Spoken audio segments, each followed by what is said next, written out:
Todo comenzó cuando recibí una invitación para una fiesta de revelación de sexo de un bebé. Lo raro no fue que fuera mi ex, Bruno, el organizador. Lo raro fue que la madre del bebé era una chica llamada Arlette, una influencer de bajo perfil con la que él comenzó a salir meses después de que termináramos.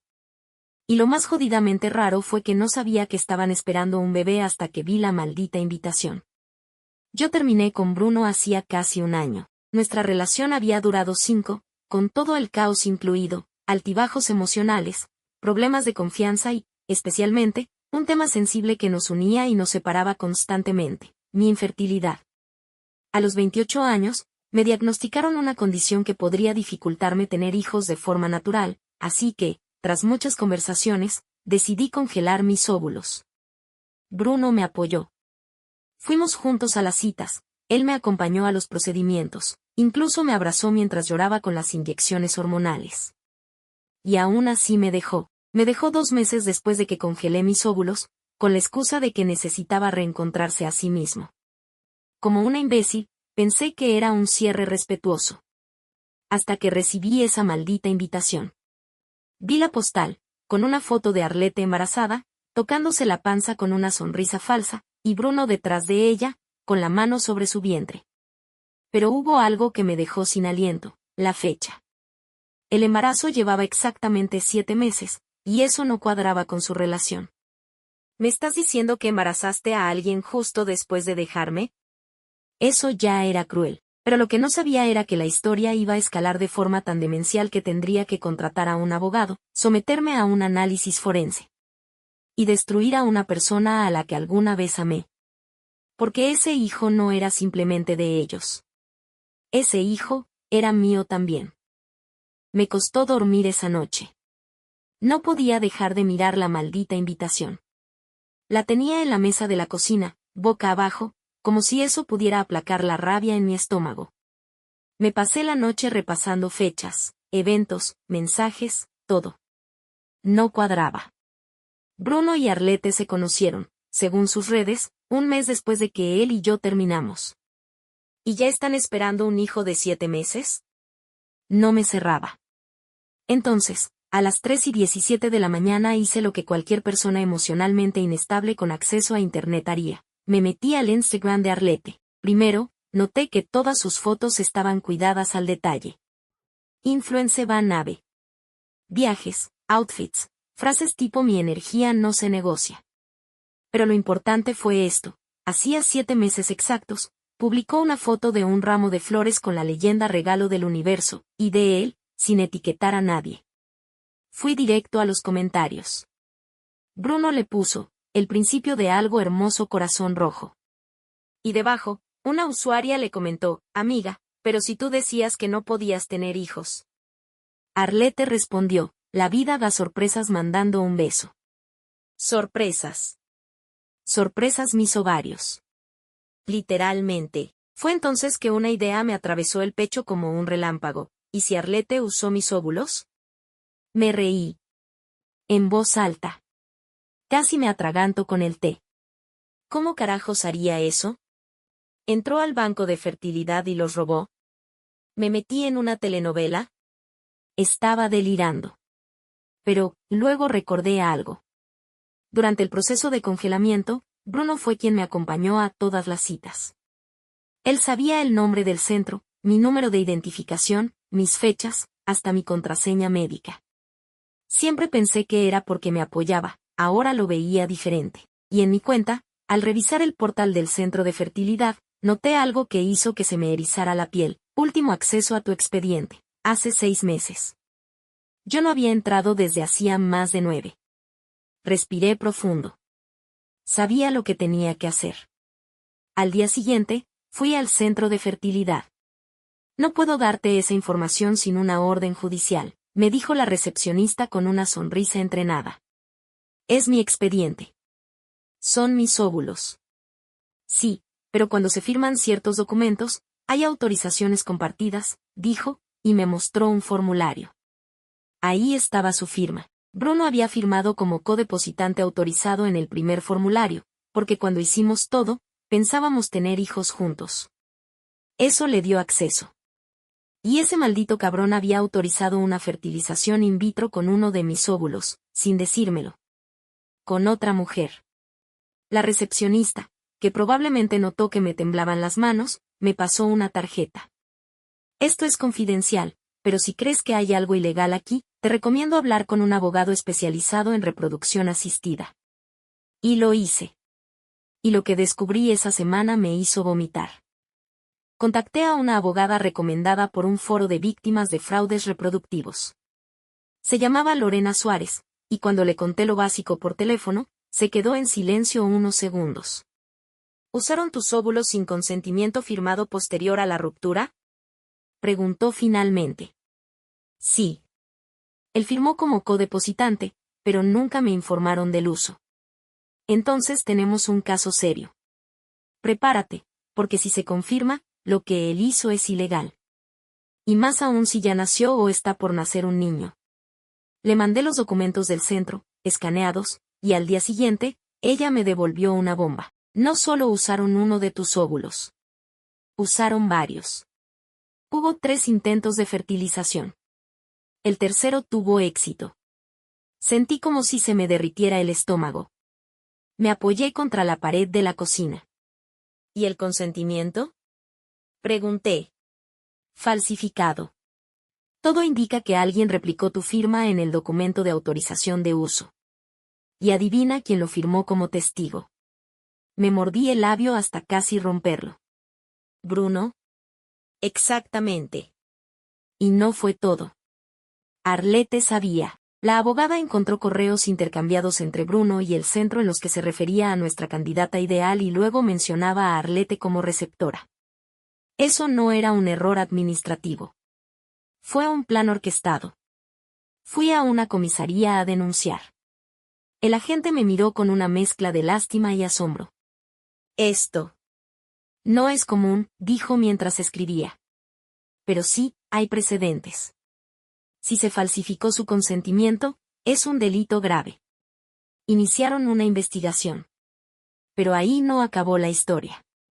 Un día después de presentar la denuncia, me desperté con una alerta del sistema de cámaras de mi casa. Alguien había dejado una caja de cartón en mi porche. Adentro, una carta escrita a mano: si destruyes lo que tenemos, te vas a arrepentir. Él es mío. Y lo será siempre. Firma, la madre de tu hijo. Con una ecografía. Con mi nombre escrito en lápiz por detrás. Me puse a temblar. Llamé a la policía. Tomaron huellas, y aunque no me dijeron oficialmente, el oficial que tomó la caja me susurró que no era la primera vez que veían algo así de ella. Arlette tenía denuncias por acoso, pero nunca procedieron.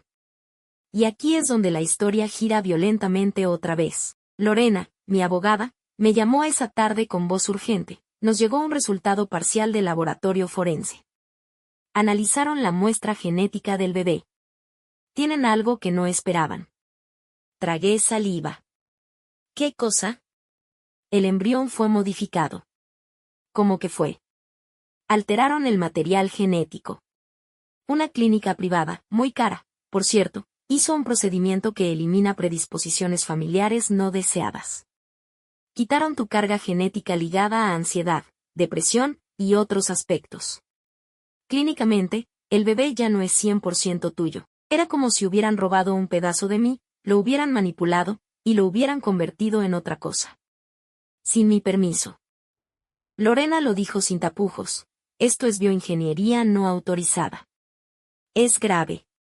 Y están a punto de protegerse legalmente si no hacemos algo ya. Esa noche, me senté frente al espejo. Vi mi reflejo. Ojeras, ojos hinchados. Pero no me sentí débil. Me sentí peligrosa. Si ellos estaban jugando sucio, yo también podía hacerlo. Tenía acceso a los correos. Tenía copias de los documentos falsificados. Tenía videos de la cámara del porche con Arlette dejando amenazas. Y tenía un contacto del banco de fertilidad que estaba dispuesto a hablar si le aseguraba anonimato. Así que lo cité, y lo que él me reveló en ese café hizo que todo cobrara sentido. El técnico del banco de fertilidad se llamaba Javier. Era joven, nervioso, con ojeras que delataban que no dormía bien desde hacía tiempo. Nos encontramos en un café discreto cerca de una estación del metro. Apenas se sentó, pidió un vaso de agua con las manos temblando. ¿Tú eres la del caso Bruno Arlete? Me preguntó sin rodeos. Asentí. Miró hacia los lados, como si esperara ver a alguien vigilándonos, y entonces sacó un pendrive. Aquí está todo. Correos, logs del sistema, registros de acceso, informes clínicos. Yo, no puedo más con la culpa. Eso que hicieron está mal. Muy mal. Tomé el pendrive como si fuera dinamita. ¿Qué hicieron exactamente, Javier? Él se frotó las sienes. Luego me lo soltó, de golpe. Bruno trajo a Arlete al banco como pareja legítima y presentó una carta notariada donde decías que le cedías todos los derechos sobre los embriones. La firma. Claramente falsa. Pero nadie lo verificó. Se hizo el procedimiento a través de una clínica en Panamá que trabaja sin tantos controles. La modificación genética se hizo allí. Y fue pagada por transferencia desde una cuenta anónima en criptomonedas. Lo miré sin poder creerlo. ¿Y el banco no hizo nada? ¿Nadie lo cuestionó? Muchos sabíamos que estaba mal, pero el director tiene vínculos con esa clínica. Bruno los convenció de que tú te desentendiste. Que ya no querías tener hijos. El café me sabía a hierro oxidado. No solo habían violado mi cuerpo, mis derechos, habían jugado a ser dioses con mi ADN.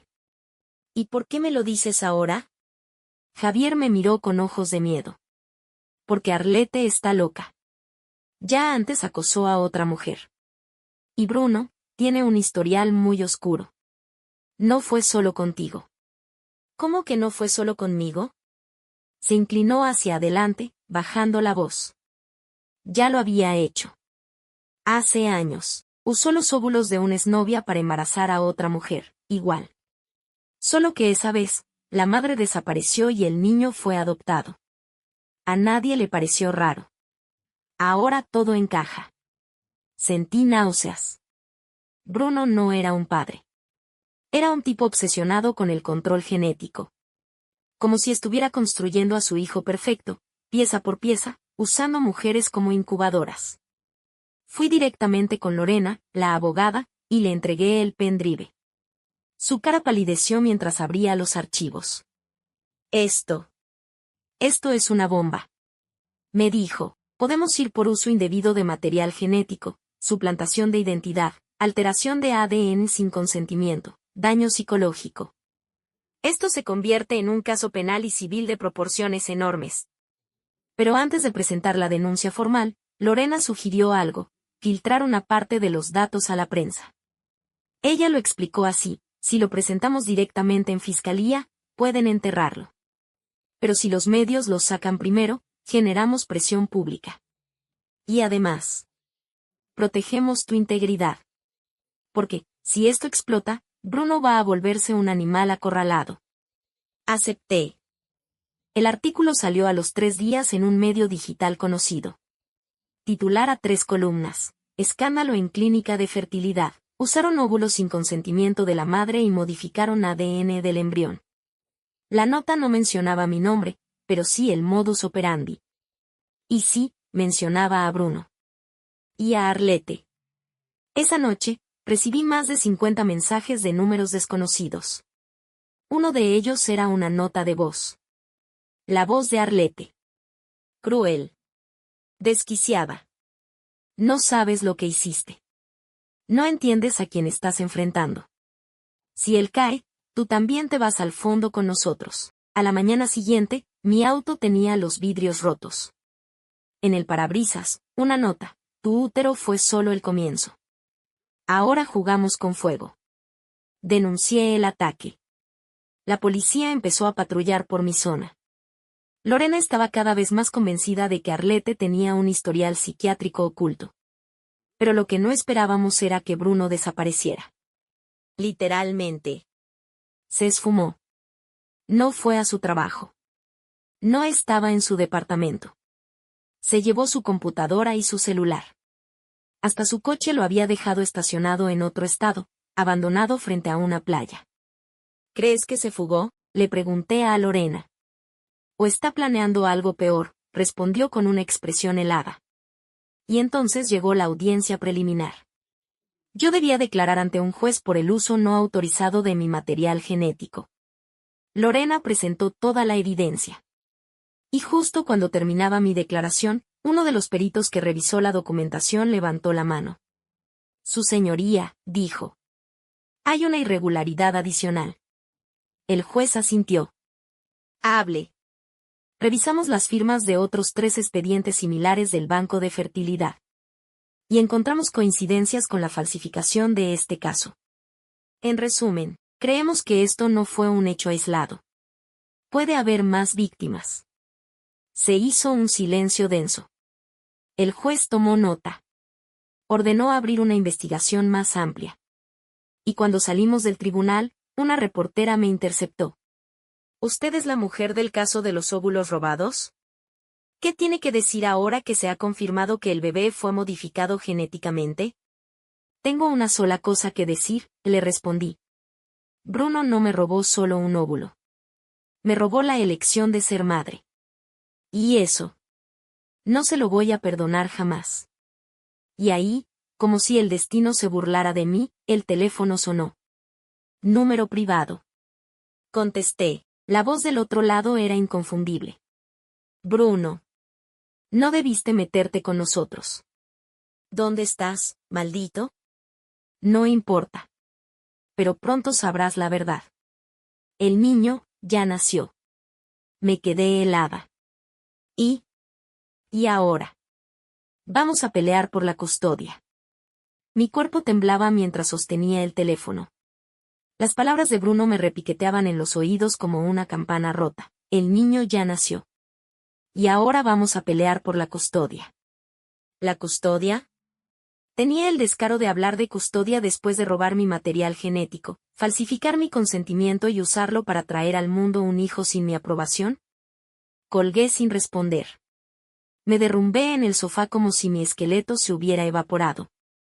Era como estar en una película retorcida de ciencia ficción, solo que esta era mi vida, convertida en un rompecabezas sangriento armado por un psicópata. Lorena estaba furiosa. Caminaba por su oficina mientras hablaba con el fiscal que llevaba el caso. ¿Y cómo que no pueden emitir orden de arresto aún? ¿Qué más necesitan? Tiene un bebé, claro que va a huir con él. Tiene los medios, tiene los contactos, y ahora tiene un niño que robó genéticamente. Colgó, se volteó y me miró. La fiscalía es lenta. Muy lenta. Pero si él interpone una solicitud de custodia antes de que lo procesen penalmente, entramos en un vacío legal peligroso. Él alegaría derechos del padre biológico, y el juez podría concederle alguna forma de tutela compartida mientras se resuelve el juicio. ¿Y qué hacemos?, pregunté casi gritando. Lorena se inclinó sobre el escritorio. Necesitamos una prueba irrefutable de que tú no consentiste el embarazo. Algo visual, rotundo. Algo que destruya cualquier argumento de Bruno. Tengo los correos, las fechas, mi historial médico, no basta. Él puede alegar que tuviste un cambio de opinión. Que lo autorizaste verbalmente. Necesitamos algo más. Fue entonces cuando recordé la videollamada. La noche que firmé el contrato original con el banco, años atrás, hubo una videollamada de registro. Solo yo, frente a un médico, diciendo claramente que no autorizaba ningún uso sin mi consentimiento futuro. Lo busqué por cielo, mar y tierra. Contacté al banco, a sus servidores de respaldo, y nada. Pero un contacto de Lorena, experto en ciberseguridad, logró recuperar fragmentos de ese archivo de una nube olvidada. El video era corto pero claro. Yo decía, mirando directo a la cámara, dejo constancia de que ningún tercero, incluyendo a mi expareja, puede hacer uso de mi material genético si yo no firmo un consentimiento expreso, sellado y certificado. Lo teníamos. Ahora sí. El día que Arlette fue citada por primera vez al juzgado de familia, llegó vestida como una santa. Blanca, sin maquillaje, con el bebé en brazos. Yo estaba del otro lado del salón. La vi sentarse, cruzar las piernas con soberbia y mirar al juez con una sonrisa maternal que me dio náuseas. Bruno no apareció. Pero su abogado sí. Y presentó un documento horroroso, una solicitud para custodia compartida del niño. Alegando que el donante genético, yo, había abandonado cualquier intención de crianza, y que el menor necesitaba estabilidad. Mi cliente ha formado un vínculo fuerte con el menor y desea protegerlo de futuras presiones mediáticas. La madre de origen biológico ha filtrado documentos a la prensa, ha expuesto la identidad del niño y ha buscado revictimizar a la familia. Revictimizar. ¿Víctima? Ellos eran los criminales. Entonces Lorena se levantó y, con voz cortante, dijo: honorables jueces. Lo que mi colega llama madre de origen biológico es, legalmente, la única persona con derechos maternos sobre ese niño. No dio consentimiento. Fue suplantada, le robaron su información genética y se usó con fines reproductivos en su contra. Y tenemos una declaración visual firmada por la demandante para demostrarlo. El video se proyectó en la sala. Silencio absoluto. La jueza se inclinó hacia el micrófono. Esto cambia por completo el enfoque del caso.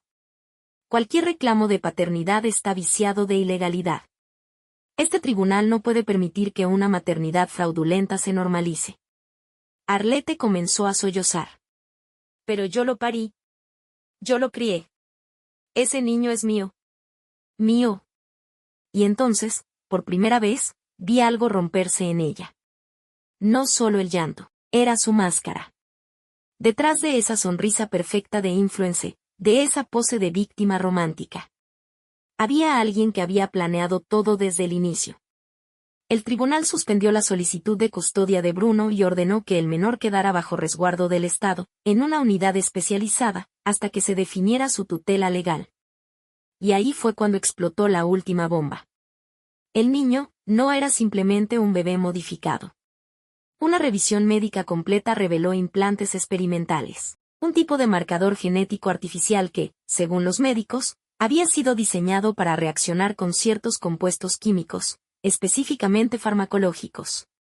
Traducción: habían estado testeando drogas en él, incluso desde el útero. La noticia llegó a los medios. El escándalo se triplicó. Y entonces sí, la fiscalía despertó. Emitieron una orden de captura internacional contra Bruno, y Arlette fue detenida por complicidad en manipulación genética no autorizada, falsedad de documentos y otros 5 cargos más. Me llamaron una semana después desde la unidad médica donde tenían al bebé. Señorita M. Él está estable.